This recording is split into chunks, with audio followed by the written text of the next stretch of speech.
Olá, meu nome é João Ribeiro, sou estudante do curso de doutorado em administração pela UFMG e o objetivo desse vídeo é falar um pouquinho sobre o artigo que vai ser apresentado no 23º CEMEAD, em 2020.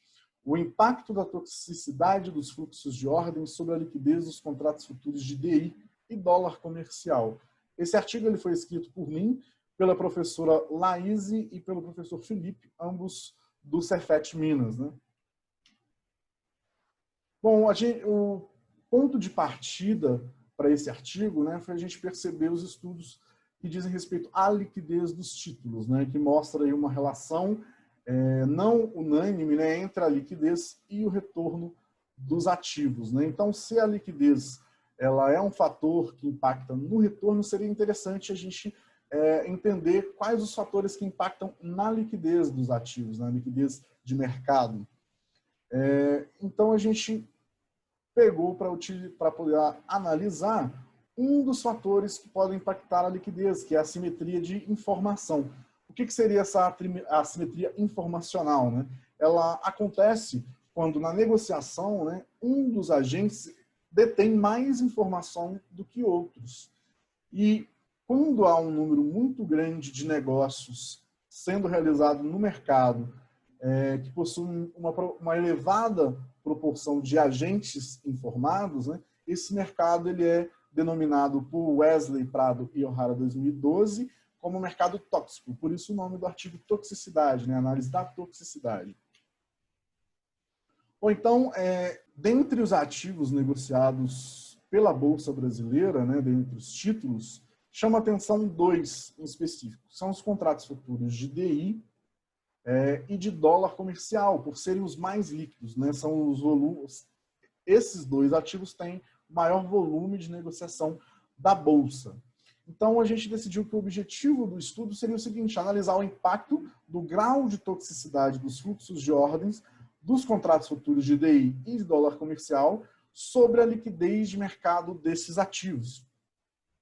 E a gente partiu de dois estudos especificamente, ambos de Wesley, Prado e O'Hara, um realizado em 2011 e o outro realizado em 2012. O de 2011, eles introduzem uma métrica para a gente poder medir, aferir a probabilidade de informação privilegiada, que é a VPIN. E eles testam essa medida no estudo de 2012 em contratos futuros do SP500 nos Estados Unidos. E por meio desse estudo, eles utilizaram o bid-ask spread para medir a liquidez dos contratos futuros e eles chegaram à conclusão de que há uma relação positiva entre o bid-ask spread e a VPIN. Ou seja, se o bid-ask spread é uma medida de iliquidez, quanto maior o bid-ask spread, menor a liquidez, há uma relação aí inversa entre a liquidez dos títulos e a VPIN. Ou seja, quanto maior a probabilidade de informação privilegiada, menor a liquidez dos títulos. E a gente resolveu testar isso no mercado brasileiro, utilizando os contratos futuros de DI e de dólar comercial.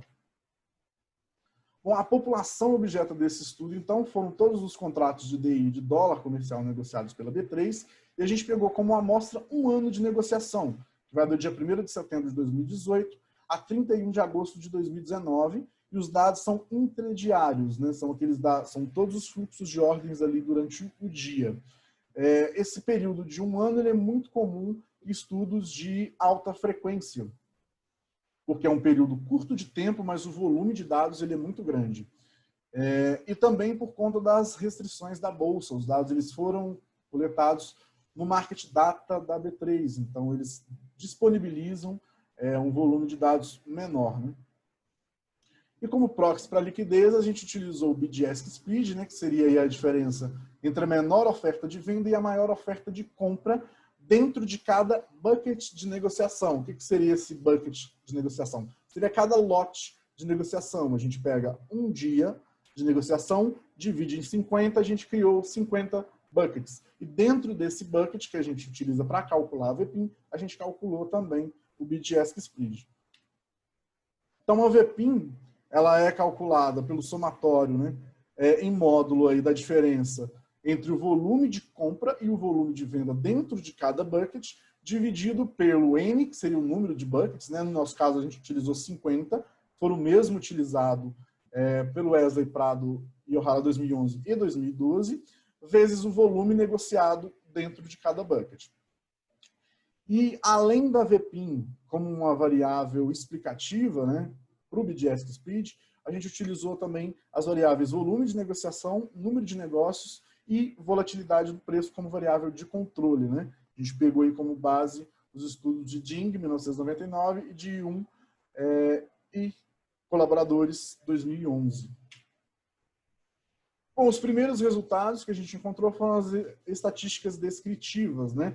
A gente encontrou uma média de BDSK Speed aí de 0,02 para o DI futuro e de 0,12 para o dólar comercial futuro. Então, a gente mostrou que a liquidez ela é maior para os contratos de DI futuro do que para o dólar comercial futuro. Lembrando que o BDSK Speed é uma medida de iliquidez, né? Então, quanto menor, melhor. E quando a gente comparou esse resultado, né, com outros estudos, a gente viu que ela é uma média menor do que os observados em outros mercados, como no mercado à vista, por exemplo.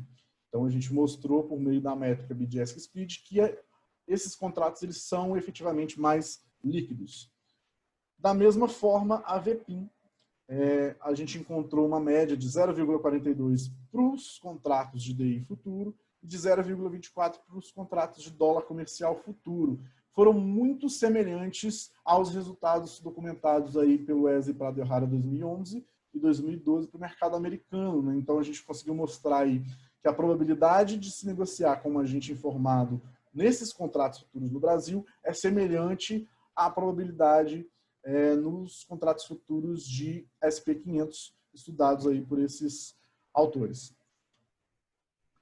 Contra a primeira regressão, né, estimada aí pelos dados de DI futuro, as negociações de DI futuro, a gente conseguiu encontrar uma relação positiva entre a VPIN e o BDSK Speed, né?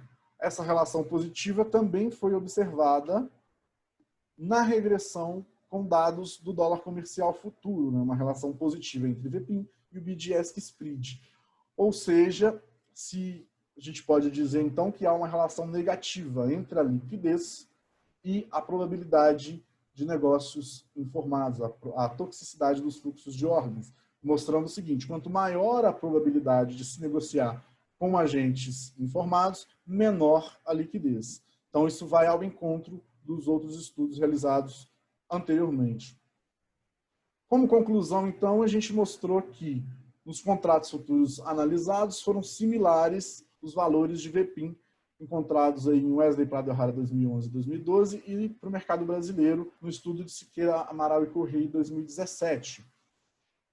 E o modelo ele teve um bom desempenho, né? A gente conseguiu explicar 44% em um desses modelos, e a gente mostrou, então, uma relação inversa entre toxicidade dos fluxos de ordens e a liquidez, ou seja, uma relação direta entre BDSK Speed e VPIN.